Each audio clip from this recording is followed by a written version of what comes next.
Salut tout le monde, c'est Alex de retour sur la chaîne pour vous présenter un petit retour du dernier tournoi que j'ai fait à Utopolis à Mont-Saint-Barreul dans le Nord. C'était un tournoi en trois parties en 2000 points, tournoi sur lequel j'avais aucune autre ambition que de passer une bonne journée. Dans l'idée, j'aurais voulu faire une victoire, un nul, une défaite. La raison, c'est qu'en fait, j'ai joué une armée vraiment plaisir, quoi. C'est l'armée avec laquelle je joue en ce moment. J'ai pris le parti pris de prendre des entrées qui me faisaient vraiment plaisir, donc j'ai pris un petit peu de tout, mais on est principalement sur une armée de tir. Avec, du coup, je vais essayer de dire en français le contenu de ma liste pour Guillaume de King of War France sur Facebook qui me l'a demandé. Donc, j'ai deux régiments de sentinelles d'éclair de la lignée. J'ai un régiment de cavaliers de la brise argentée. J'ai deux régiments de chasse sauvage, un régiment de rôdeurs, un régiment, une troupe de fils du vent, un homme arbre avec la potion elfique qui lui donne l'agilité, un porte-étendard avec lutte des ténèbres insatiables, un maître veneur, l'avatar de la Dame Verte, et je crois que c'est tout. Et il reste, j'ai oublié, la baliste. La baliste est l'objet jam de vision que j'ai donné au maître veneur et qui permet en fait d'avoir un bonus au niveau du déploiement. L'adversaire à sa première pose doit déployer non pas une mais un des trois plus une unité. Alors ça combiné avec ma mobilité et mon mouvement de scout d'avant-bataille, je me dis que ça peut réserver des fois des surprises à l'adversaire. Alors, première partie, j'affronte Alban. Alban et sa Ligue de Hordia. C'est un joueur super cool, une armée super belle et un état d'esprit qui est plutôt le même que le mien dans l'ensemble. Alban, il vient pour passer une bonne journée de tournoi et je pense que tout comme moi, il n'a pas forcément d'ambition particulière à part s'amuser quoi. Du coup, ça va donner lieu à une partie vraiment super cool. Au niveau du scénario, on tombe sur kill. Donc le but du jeu, ça va être de tuer le plus possible d'ennemis sans perdre trop d'unités de mon côté. Du coup, au niveau du déploiement, globalement, ce qui se passe, c'est comme il pose ses premières poses, ce sont les canons. Très vite, ce que je fais, c'est que je refuse le côté où il y a la forêt chargée de canons. Et comme ça, je me dis que globalement, c'est moi qui détiens la puissance à longue portée et que du coup, c'est lui qui va devoir faire le jeu en fait et du coup prendre les risques. Et du coup, on voit au niveau du déploiement que ces canons, ils vont pas faire grand-chose de la partie globalement, quoi. Donc là, j'ai mis des photos pour que vous puissiez un peu apprécier ces unités, quoi. Enfin, c'est une armée qui est vraiment magnifique, avec plein de conversions. La peinture, c'est vraiment cool, quoi. Et encore, elle est pas finie, quoi. Là, on voit les deux hordes de garde d'honneur. Et puis, on voit le Toucan, c'est un personnage sur Alarez ancien. Il en a deux comme ça dans son armée. Donc voilà, donc les espèces de machines de guerre, ce sont les hordes de garde de fer, enfin de légion d'honneur, pardon. Le personnage qui est dans sa tour, c'est un sorcier sur Pégase qui envoie des éclairs. Donc voilà, là on voit effectivement mon plan, hein, tout le monde à gauche. Et au niveau des premières blessures que je prends, c'est parce qu'il me faut un petit peu de temps quand même pour redéployer les dernières unités qui étaient encore en vue du canon. Donc là, tout au long de la partie, ces chevaucheurs de cochons, halfling, ils subissent les tirs de la balise, mais aussi du maître veneur. Et du coup, il est obligé d'avancer, quoi. En plus de ça, je gagne du temps parce que je vais réussir à faire reculer cette cavalerie avec mes fils du vent. Et du coup, il est gêné par le terrain difficile. Donc là, on voit que très vite, Alban, il déclare une charge avec sa garde d'honneur. Dans la forêt, il est gêné. Et du coup, ce qui se passe, c'est qu'il n'arrive pas à passer à travers les archers malgré l'aide de son monstre volant. Et du coup, derrière, c'est la contre-attaque. Avec l'agilité de mon homme arbre, je peux charger de flanc. Et du coup, je me débarrasse de sa première horde de garde d'honneur, quoi. Le maître veneur, il se dissimule derrière la barrière pour gêner la charge de la cavalerie halfling. Ça marche plutôt bien. Ça me permet de gagner du temps. Et là, on voit, globalement, là, c'est la grosse charge. Et en ayant lancé le benchant sur la cavalerie archer, j'arrive à lui tuer sa garde d'honneur. Donc là, les monstres volants, ça, ils sont dans mes lignes, hein, donc c'est un peu le carnage. Mais bon, globalement, la partie à ce moment-là, elle est plus ou moins terminée. Et du coup, on arrive à la fin à un résultat de 18-2 quoi. Donc vraiment une partie super cool pour moi, mon plan s'est déroulé comme je voulais, j'ai pas fait des jets de dés trop foireux, et du coup bah, je me trouve en tête de tableau, et quand on se trouve en tête de tableau, bah, on affronte Paco, et on n'est jamais très content d'affronter Paco. Donc du coup, Paco pour le tournoi, il joue son armée de Twilight Kin, une armée où il s'est imposé comme handicap de n'avoir que droit de spammer en une unité, c'est-à-dire que du coup il a une unité de chaque. Il joue une cavalerie des elfes noirs avec la potion d'adresse. Il joue une heure de lancer avec le marteau de force constante, il joue un Shadow Hulk, il joue le personnage qui est très très fort et qui a cette attaque, personnage nommé, qui double contre les monstres et les personnages. Il a un régiment d'archers d'élite des clairières comme moi, et il a un régiment enfin je ne sais plus comment s'appellent ces elfes avec des armes à deux mains, je crois que c'est des dépeceurs ou... Toujours est-il que ce sont des elfes avec Crushing 1 à qui il a payé les bottes de Sir James. Ensuite, il a une sorcière avec Drain de vie. Du coup, ça fait une armée assez équilibrée. Il a aussi sa bonne vieille, son beau vieux régiment de butcher, de boucher qui m'avait bien pris la tête au dernier rapport de bataille, et un personnage sur le flanc à côté de la tour avec 3 attaques, un petit perso, ainsi qu'un personnage un peu plus costaud à pied qui accompagne les lanciers avec marteau de force constante. Alors, au niveau du déploiement, je suis super content, hein, donc j'essaie de concentrer mes tirs sur mon flanc gauche. Euh, En fait, autant le match-up Paco Elfe Sylvain, c'est pas super bon, autant Paco contre moi, je veux dire, c'est pas super bon, autant Elfe Sylvain contre Elfe Noir, c'est plutôt positif parce que moi je voulais pas des armées avec une trop grosse défense, et là pour le coup, la scène est plutôt fragile. Donc je concentre mes tirs vraiment dans l'idée de neutraliser certaines unités au tir, quoi. Et tous mes verdants, en dehors de l'homme arbre, vont se localiser sur le flanc droit, euh, là où il y a certains objectifs. En fait, les objectifs sont les petits marqueurs verts, ainsi que l'objectif central, qui peuvent pas être ramassés et qui peuvent rapporter des points à ceux qui sont contrôlés, en fait, hein. Donc en fait, cette barrière-là qu'on voit sur la photo va pas mal m'handicaper. Mais bon, globalement, au début de la bataille, ce qui va se passer, hein, c'est assez prévisible. Mes tireurs vont se débarrasser de certaines troupes. Donc, par exemple, je me débarrasse des gargouilles, hein, qui peuvent être vraiment embêtantes pour moi. Je vais me débarrasser aussi de cette fameuse unité d'archers qui était à côté de la tour du côté de Paco et qui était complètement à découvert. Bon, la saturation de tir des elfes sur de la défense 3, ça pardonne pas. Donc sans surprise, je prends l'ascendant au début de la partie, et puis après il y a les premières mêlées qui arrivent, et là c'est pas la même. Donc sa cavalerie et son personnage me chargent l'homme arbre, mais ils n'arrivent pas à me le tuer. Et puis il a son petit personnage individuel qui va charger ma cavalerie légère. Et alors ce corps à corps là, avec la cavalerie légère, il va durer mais genre 3 ou 4 tours, quoi, complètement improbable. L'homme arbre, et ça c'est vraiment un des grands tournants de la bataille, l'homme arbre et les archers vont contrecharger après enfin le combat va durer en fait, hein, contre la cavalerie. L'homme arbre et les archers contrechargent la cavalerie qui a déjà subi 6 blessures, et j'arrive pas à prendre la cavalerie. Et du coup ça sur le flanc gauche ça va être terrible pour moi. Sur le flanc droit en fait le personnage qu'on voit là il va venir gêner mes dryades. Et puis là j'essaye de charger les bouchers à travers cette maudite barrière. Je réussis pas à prendre les bouchers. De son côté, Paco, il me sort un double 1 là, contre les dryades. Malgré les 12 blessures, il n'arrive pas à les prendre, donc il peste un petit peu.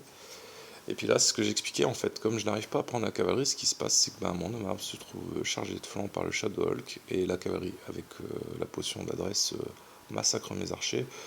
Et de là, en fait, comme sa cavalerie est génère, j'arriverai jamais à m'en débarrasser, quoi. Je vais essayer de m'en débarrasser avec les cavaliers au tir, parce qu'à un moment donné, j'ébranle le personnage individuel, mais je n'arrive pas à la prendre. Et puis là-dessus, je commets une erreur en fin de partie, parce que bon, il doit me rester 2 minutes 30 sur la cloque. Je décide de charger son infanterie avec les dryades qui étaient sur mon flanc droit, et du coup mes dryades quittent l'objectif qu'elles contrôlaient. Et du coup là j'aurais pu avoir un match nul, bah, je perds sur cette partie, je crois au 6e tour, partie qui était assez âpre. Et du coup je vais retrouver une position dans le classement un peu plus centrale. Je perds je crois 17-3 ou quelque chose comme ça, quoi. Mais bon, partie passionnante. Par contre, je sors de la partie, je suis vidé parce que au niveau de la concentration, j'ai vraiment été malmené par Paco, quoi. Il joue tellement bien que vraiment j'avais peur de me faire purger. Et du coup, bon, je m'en vais la tête haute. Et la dernière phrase que j'adresse à Paco, c'est écoute, t'es quand même passé par une belle porte, parce qu'il y a quand même plus d'une fois où la partie aurait pu basculer de mon côté. Et voilà quoi. Bon, après, ça dans un tournoi aussi, ça fait partie de la logique. Des fois, il y a des résultats de bataille qui sont pas toujours en adéquation avec ce qui s'est passé sur table. Là, pour le coup, je pense qu'un petit match nul, c'était mérité, quoi. C'est vraiment dommage que je fasse cette erreur de quitter un des objectifs dans le but d'aller tuer du monde, quoi. Mais bon, voilà, une très belle partie. Donc c'est la pause repas, du coup j'en profite pour prendre en photo un peu toutes les armées. Là c'est l'Empire de Poussière de Lothaire avec pas mal de soins, les morts vivants de Max avec pas mal de vampires et des licornes alpha pour commander l'armée. Les licornes alpha c'est du Forge World, hein, donc c'est magnifique. Là ici c'est l'armée Brothermark de Noah avec 4 régiments de cavalerie abyssale, c'est la cavalerie qui relance les 1 contre les monstres et qui a Crushing 1, Thunderous 1. Armée commandée par un personnage sur dragon.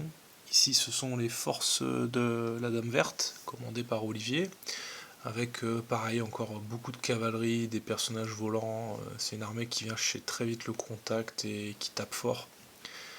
Ensuite, on a l'armée de Samuel qui joue des élémentaires de feu, des élémentaires d'air et des licornes avec 2 troupes de Scorchwing ou une horde, je sais plus. Je crois qu'il cumulait plus de 20 éclairs sur cette liste. Ça c'est l'armée de Tanguy. Empire de Poussière avec cette fois-ci plus d'une vingtaine de drains de vie, je crois. Si on cumule la totalité des dés qu'il lance, l'armée assez tanky avec des momies, cavalerie revenant, l'idole de Sobik, bien sûr l'hôtel. Et l'armée suivante, c'est l'armée de Alex qui joue Force Alliance du Nord avec 4 hordes d'élémentaires de glace et 2 géants de glace. Et puis ensuite, les chouchous du tournoi, les halflings de Rordia d'Alban. J'ai pris quelques gros plans, on a vraiment des unités qui sont vraiment hautes en couleur, quoi. Il y avait même un sosie de Napoléon Bonaparte dans une de ces unités au sol, et de la cavalerie sur cochon. Rien que ça. Ici on a les elfes noirs de Paco avec un thème de couleur que j'aime bien. J'aime beaucoup quand on a 3 ou 4 couleurs qui sont très majoritaires et qu'on a quelque chose d'homogène comme ça. On a du très beau.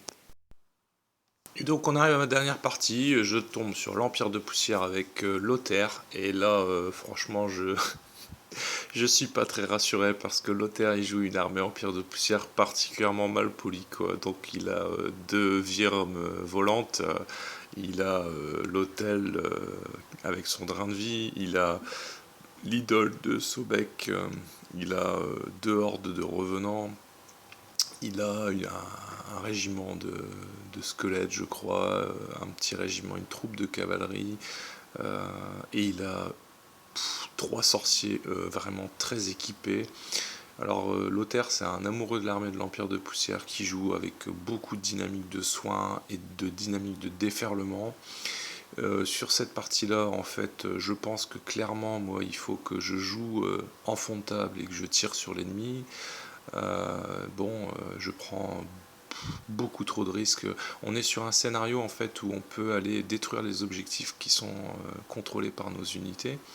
Donc j'essaye d'avancer pour supprimer les objectifs, et puis en m'avançant trop, je me fais charger dès le 2e tour par Sobi qui est un dragon, une de mes unités de rôdeur.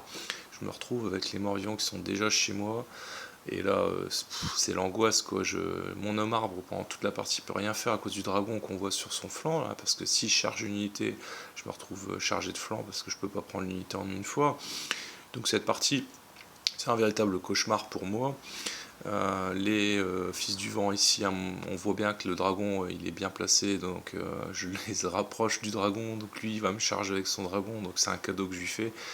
Alors évidemment je fais quand même quelques pertes, mais le problème de son armée c'est que si je ne réussis pas à détruire une unité, entre les dynamiques qui lui permettent de regagner de la vie au corps à corps et ses soins et ses drains de vie, ces unités elles se retrouvent full life, quoi, hein. Donc concrètement je dois pas jouer comme je joue, surtout que les revenants ont une défense de 4.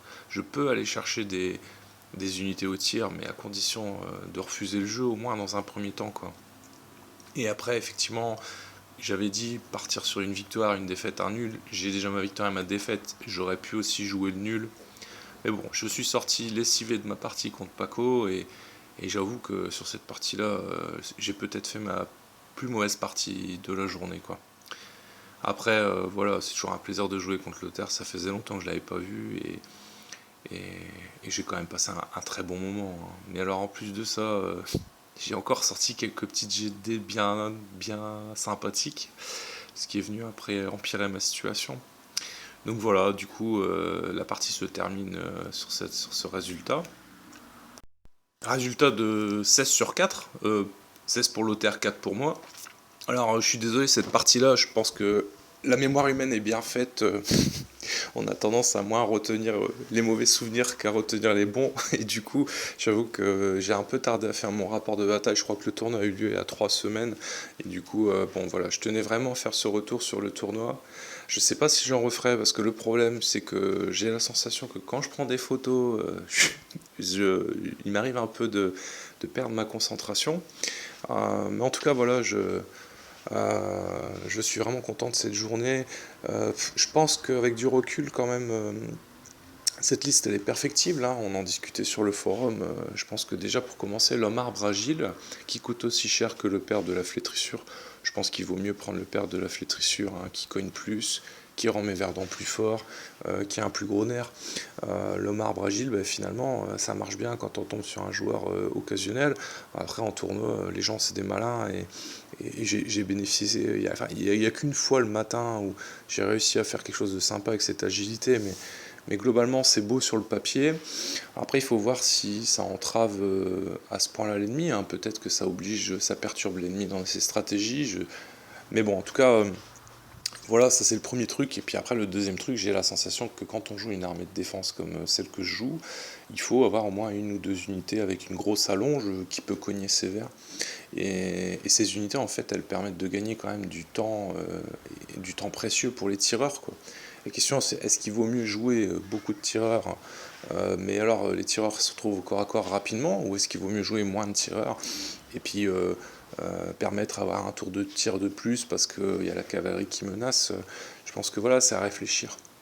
Maintenant, je pense qu'avec les grosses défenses qui tournent en ce moment au club, ben forcément c'est aussi c'est tout un fonctionnement, hein. Si les machines de guerre quittent les champs de bataille, les grosses défenses elles reviennent, hein. Donc là à l'heure actuelle on a quand même des armées assez tanky. Alors sortir des arcs dans ce format de jeu là, bon, même si c'est sympa, c'est fun à jouer, c'est compliqué. Du coup globalement là nous au club on va revenir sur un format 2003. Perso, moi j'aime beaucoup le format 2000 parce que c'est un format nerveux qui permet quand même d'avoir des parties brutales et des parties très stratégiques. Maintenant, en 2003, bah, effectivement, tout le monde le joue ce schéma, donc on va revenir là-dessus. Je ne sais pas encore quelle sera mon armée sur ce tournoi. J'hésite entre pas mal d'armées. J'hésite entre les ogres et puis mon armée de cœur, Rordia. Rordia et Kingdom of Men, c'est une armée que je trouve magnifique. Vous la retrouverez prochainement sur un rapport de bataille. Je suis en train de finir la peinture de certaines unités. Alors c'est l'armée que je préfère voir sur table, malheureusement c'est l'armée avec laquelle je suis le plus mauvais. Donc au moins pour les amateurs de rapports de bataille, il y aura une belle armée sur table. Enfin, je les trouve vraiment très très beau. Mais en ce qui me concerne, il faut absolument que j'arrive à trouver une liste avec laquelle je me sens à l'aise, parce que là, ça fait quelques événements où je fais des contre-perfs, à part un événement où j'ai fait un bon résultat avec mes nains. Après, bon, les nains, je fais très souvent des bons résultats avec eux. Donc voilà, je vous souhaite plein de belles choses à vous, et puis je vous dis à bientôt, et surtout, faites vivre notre très chère communauté de King of War pour que de belles parties se profilent à l'horizon. Voilà, salut tout le monde.